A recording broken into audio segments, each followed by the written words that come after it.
Donc, on commence. En S1, nous avons traité ensemble des faits qui interviennent au jour le jour et qui sont enregistrés en temps réel sur la base de pièces justificatives.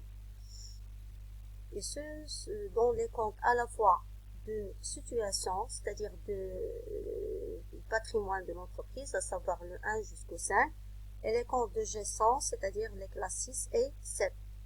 Aujourd'hui, nous allons traiter un nouveau chapitre intitulé « Les provisions ». Et pour ce faire, nous allons adopter le plan suivant. On va commencer tout d'abord par expliquer le principe de prudence. Que signifie le principe de prudence en comptabilité et quelles sont les conséquences comptables qui découlent de l'application du principe de prudence. Nous enchaînons par le traitement des provisions pour dépréciation avec toutes les catégories qui sont concernées par ce que nous appelons en comptabilité les provisions pour dépréciation, à savoir les créances, les titres, les immobilisations non amortissables et les stocks.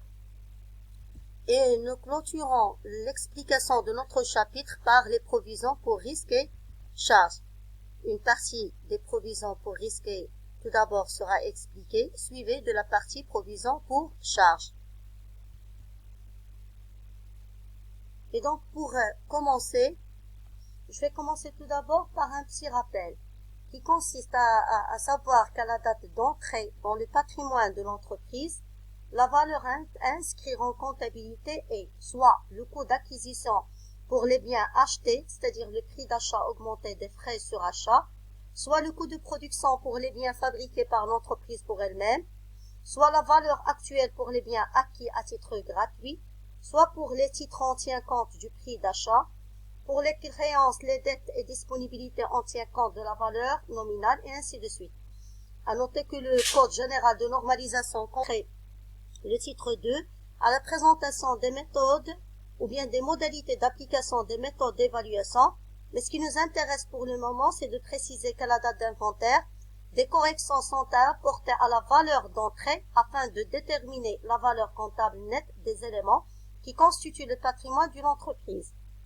Une première correction sous forme d'amortissement concerne uniquement les immobilisations amortissables et cette correction permet de calculer la valeur nette d'amortissement de chaque immobilisation amortissable. Et une deuxième correction à la suite de la comparaison entre la valeur actuelle et la valeur d'entrée pour les éléments non amortissables.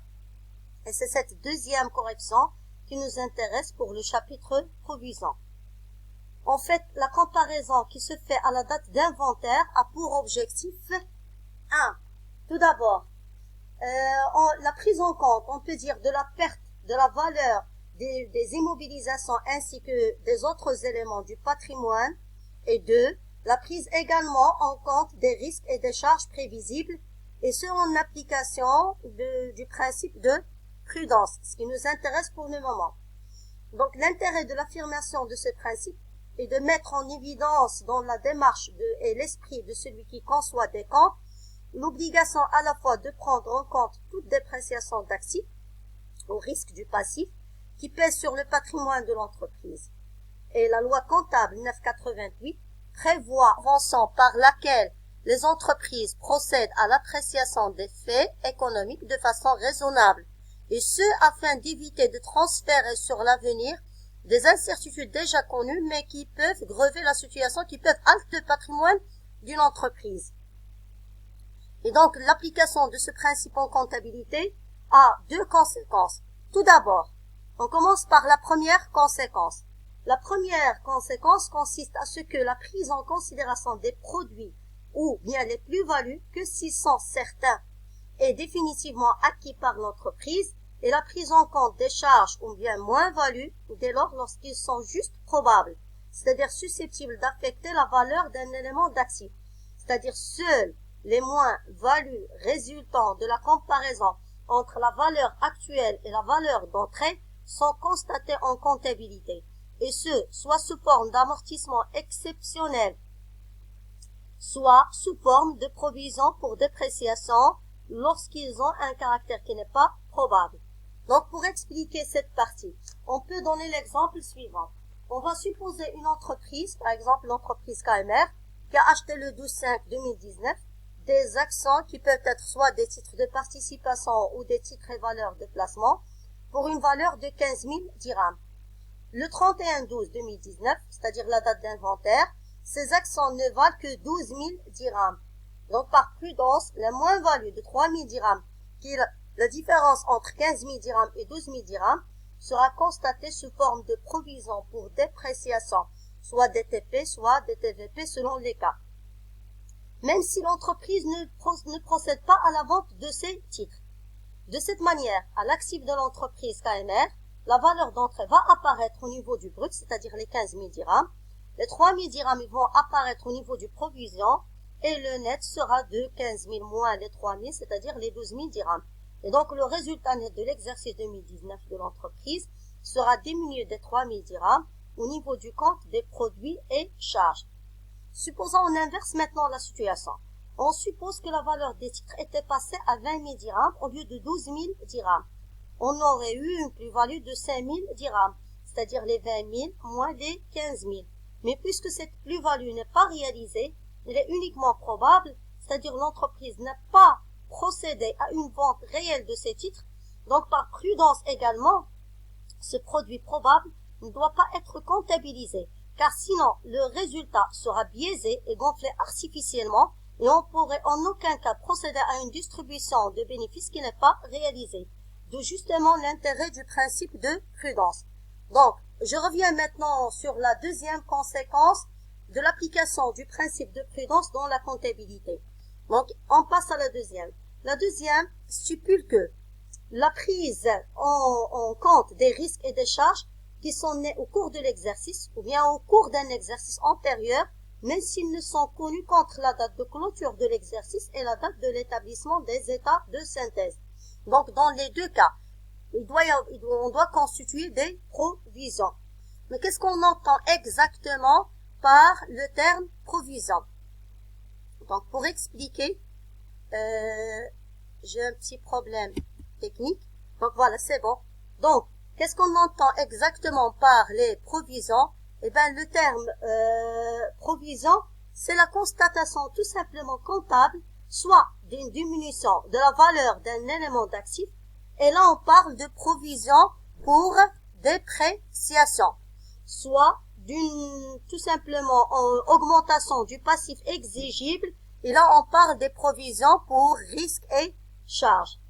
Et toujours en vertu du principe de prudence, la provision permet de constater la dépréciation probable et non définitive, contrairement à l'amortissement qui constate une dépréciation irréversible d'une immobilisation, c'est-à-dire une dépréciation qui est définitive. Donc la constatation des provisions répond donc directement à l'application du principe de prudence qui veut que les pertes de valeur soient prises en compte, même s'ils n'ont qu'un caractère probable, mais vise également à respecter la notion de l'image fidèle, c'est-à-dire l'objectif assigné à la comptabilité normalisée à travers ces états de synthèse. Et en réalité, il existe trois catégories de provisions dans le référentiel comptable marocain, à savoir les provisions pour dépréciation, les provisions pour risques et charges et les provisions réglementées. Je commence tout d'abord par les provisions réglementées. En fait, ces dernières ne sont constatées qu'en vertu des dispositions fiscales. Ils n'ont pas vocation à constater des diminutions des valeurs probables, comme c'est le cas des provisions pour dépréciation ou une augmentation d'un passif exigible, comme c'est le cas pour les provisions pour risques et charges. En fait, pour les provisions réglementées, leur utilisation relève uniquement des avantages fiscaux qu'ils procurent à l'entreprise. C'est pourquoi on ne va pas les aborder dans ce chapitre. Et on va rester focalisé uniquement sur les provisions pour dépréciation et les provisions pour risques et charges. Donc, je commence par expliquer qu'est-ce que l'on entend par les provisions pour dépréciation. Eh bien, une provision pour dépréciation n'est que la constatation comptable d'un amoindrissement de la valeur d'un élément d'actif résultant d'événements connus mais dont les effets ne sont pas jugés irréversibles. Donc, voilà ce qu'on désigne par une provision c'est une partie qui concerne l'actif d'une entreprise. Or, je rappelle, je reviens toujours sur l'objectif de l'image fidèle. Pour respecter l'image fidèle, il ne faut pas seulement considérer la dépréciation de l'actif, mais aussi l'augmentation du passif. Et là, on doit constituer une deuxième catégorie de provisions qui est appelée les provisions pour risques et charges. C'est-à-dire, pour simplifier, ce sont les provisions qui concernent l'autre côté du bilan, c'est-à-dire le passif, et qui sont destinées à couvrir des risques et des charges que des événements rendent probables, nettement précisés quant à leur objet, mais dont la réalisation est incertaine. Et donc là, on parle toujours d'un risque qui est probable et qui est estimé. Donc, j'espère que les deux notions soient claires. Ce qu'on doit préciser que les provisions pour dépréciation et les provisions pour risques et charges ont toutes les deux le même effet sur le résultat de l'entreprise. Qu'est-ce que j'entends par le même effet? Ce que j'entends par le même effet, c'est que leur constitution entraîne une dotation en provision, ce qui est considéré comme étant une charge, qui vient diminuer le résultat, puisque le résultat, c'est la différence entre produit moins charge.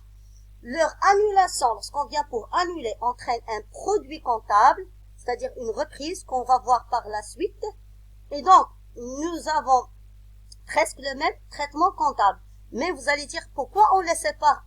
Donc, on les sépare et on a donc un traitement séparé pour les deux catégories de provisions, c'est-à-dire, je répète toujours, les provisions pour dépréciation et les provisions pour risques et charges, car ils n'ont pas la même rationalité économique.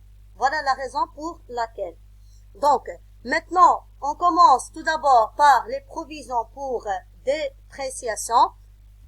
Je passe pour savoir quels sont les éléments qui sont concernés par les provisions pour dépréciation. J'ai déjà avancé l'exemple des titres. Et nous avons dit que dans le cas d'une diminution probable, là, on doit constituer une provision. Dans le cas contraire, non. Donc, pour cette partie-là, il faut préciser que les provisions pour dépréciation ne se limitent pas seulement aux titres. Ils concernent la plupart des éléments d'actifs, à savoir les immobilisations non amortissables, c'est-à-dire les immobilisations incorporelles et corporelles, telles que, pour les incorporelles, je peux avancer l'exemple des fonds de commerce. Pour les immobilisations corporelles, je peux avancer l'exemple de terrain. Et ceux qui connaissent une baisse de valeur probable suite à un incident, c'est cet incident qui a entraîné cette perte de valeur probable. On peut parler aussi des stocks qui ont subi une dépréciation de leur valeur, des stocks peut-être abîmés, des stocks soldés. On peut aussi parler des créances lorsque certains clients ne peuvent pas payer les sommes dues. Et même pour la trésorerie, exemple, cas des comptes bancaires litigieux pour lesquels l'entreprise doit constituer une provision. Donc voilà ce que nous allons détailler par la suite. Je passe maintenant pour les provisions, la dernière catégorie, les provisions pour risques et charges. Pour cette deuxième catégorie, nous avons les risques et les charges doivent être pris en compte en comptabilité parce qu'ils sont susceptibles d'altérer le patrimoine de l'entreprise. Et cette prise en compte se fait par la constitution au passif des provisions appelées provisions pour risques et charges. Je peux donner des exemples pour les provisions pour risques. On peut supposer une perte probable que pourrait entraîner un procès de l'entreprise avec son fournisseur, peut-être avec un salarié, un client, ce qu'on appelle en comptabilité les provisions pour litige. Un deuxième exemple, toujours pour la partie provision pour risque, ça peut concerner des provisions pour des garanties données aux clients. On peut aussi avancer un exemple d'une provision qui est constituée pour couvrir une amende suite à un contrôle fiscal où des irrégularités ont été constatées à propos des déclarations d'une entreprise X. Concernant les provisions pour charges, on peut avancer l'exemple d'une entreprise qui, pour faire face à une grosse réparation dont le coût reste trop élevé et qu'un seul exercice ne peut pas supporter, décide de répartir cette charge sur plusieurs exercices. Et pour ce faire, il doit constituer une provision pour charge à répartir sur plusieurs exercices. Donc, pour plus de détails, on va voir tous ces éléments par la suite. C'est-à-dire, chaque leçon sera dédiée par la suite au traitement d'un point sur les provisions. Pour les créances à part, pour les stocks, pour les immobilisations non amortissables, pour les titres, c'est-à-dire les TP et les TVP, pour risque et pour charge. Donc, pour terminer, toujours à votre disposition, chers élèves, pour le samedi. Voilà, vous avez le contact. Et merci, voilà, pour votre attention.